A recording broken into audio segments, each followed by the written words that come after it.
Everyone seems to agree we don't want to renege on our debts. At the same time, it's not clear how we're going to avoid it.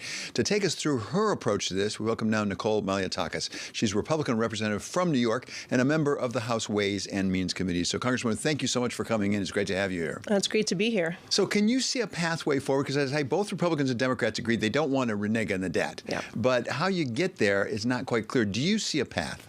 I do see a path. I think that Speaker McCarthy has had successful conversations now with the White House. The White House is kind of changing its tune, saying it's willing to negotiate. And that's really what Republicans want. We want to make sure that we are putting forward an economic plan that puts us on the trajectory to reduce our debt, to balance our budget. When we have not passed a budget in 7 years, okay? It's always been a continuing resolution or a temporary spending plan, but we have not actually done a budget as we're supposed to do. And I think that that's the goal of the new Speaker, of the new House. And the bottom line is we cannot continue on the path that we're on, right? $31.5 trillion debt. We have, it's a 121% our GDP and the GDP ratio. So when you look at it from 20 years ago, the number was 60%, right? When the year was born, 1980, it was about 35%.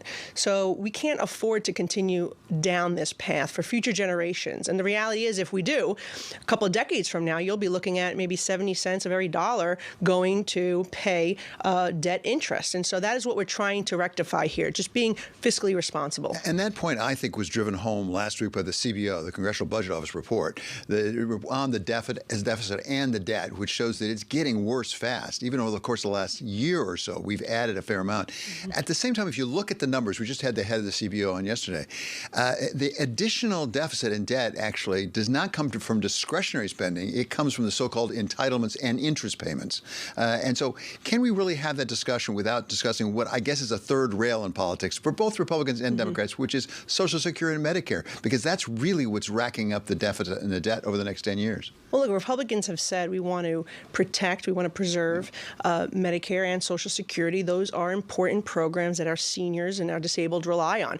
The biggest thing threatening those programs is the unsustainable spending, generally speaking. The administration, with the one-party rule that they had last year, they increased spending $10 trillion. It was completely unsustainable. If you look at last quarter's debt payment, $215 billion, and that was the largest increase in one quarter ever on record. And so that's what we're trying to have a real conversation here. We could look at discretionary funding. We should look on how we can make sure that we're running mandatory spending in a responsible way. You know, there's a lot of waste. There's a lot of fraud in some programs. And the reality is that we have to find those savings, but not by cutting the payments that our seniors rely on or the programs that our disabled rely on. I'll just give you an example. Like, look at the COVID relief spending for the last couple of years. You know, hundreds of billions of dollars in wasteful spending there and fraud in the unemployment program, in the PPP program. People who truly needed those programs weren't able to get that funding. But that's across the board in all different agencies. Hundreds of billions of dollars that in this new report is unaccounted property under the Department of Defense. That's what we're really kind of looking at and saying we need to put in place certain measures to be responsible. And we need to do what the Republicans did when President Obama was president, which was put in place discretionary spending caps, as you say, which controlled spending and held the line for a decade following. When you talk about that COVID spending, is that what you're on a select subcommittee on COVID crisis, as I understand it? Is that what you're looking at? What is the function of that committee? What do you hope to accomplish? Yeah, the committee is going to be looking at a whole bunch of different things. But on the Ways and Means Committee, we specifically had a hearing on the unemployment fraud. Taxpayers should be shocked and disgruntled and angry, quite frankly, as I am, to find out that people took these international organizations, by the way, stole billions and billions of dollars. Also, people fraudulently made claims, then went on to buy $10 million villa in Dominican Republic or a mansion in New Jersey or Rolls Royces and Bentleys. That was what a lot of this money went to. So we need to put in those safeguards in place to make sure this does not happen. We have a couple of proposal ideas on how to do that going forward. But yes, the COVID Relief Committee is going to be looking at that, supporting what the Ways and Means Committee has already done, supporting what the Oversight Committee is doing. But we're also going to be looking at everything, right?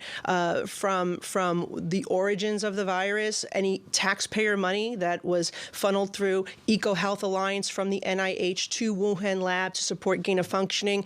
We're going to be looking at school closures and the detriment that has had on our young people, how they are now behind and not learning at the level that they should be.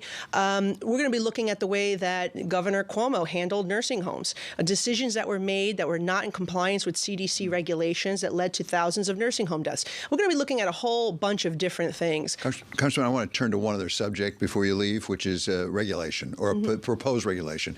There's a variety of regulations, particularly out of the SEC, that are being proposed that affect the financial community in ways that our audience pays attention to. One of them I know you've highlighted, which is really having to do with venture capitalists and perhaps liability for negligence. Give us a sense of where you think they are. As I understand, it's not a final reg yet, but it may become final as early as April. Yeah, that is a proposed regulation that has come out of the SEC, which is a concern. Venture capitalists could be held liable if the investments fail, and obviously this would be a major problem. Look, they say it's high risk, high reward, and that's the whole purpose. You're trying to invest in new areas that people have not gone before, and particularly when we're talking about technology and AI, vaccines, all of that. Venture capitalists are willing to take those risks, and we can't allow this regulation to pass because it would definitely hinder investment in these important areas that we need to compete, particularly with China when it comes to defense and AI.